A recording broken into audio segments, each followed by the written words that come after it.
ما امروز فاقد امت اسلامی هستیم. کشورهای اسلامی زیادند، نزدیک 2 میلیارد مسلمان در دنیا زندگی میکنند، اما عنوان امت نمیتوان بر این مجموعه گذاشت، چون هماهنگ نیستن، چون یک جهت نیستن. امت یعنی مجموعه انسانهایی که در یک جهت به سوی یک هدف با یک انگیزه دارن حرکت میکنن. ما اینجور نیستیم، ما متفرقیم. نتیجه این تفرق سلطه دشمنان اسلام. نتیجه این تفرق این است که فلان کشور اسلامی احساس میکنه اگر بخواد خودش رو نگه داره باید تکیه کنه با آمریکا. اگه متفرق نبودیم این نیاز احساس نمیشد.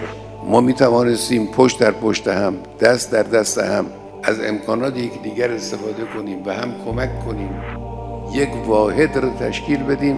این واحد از همه قدرت‌های امروز دنیا میتوانست قوی‌تر باشه.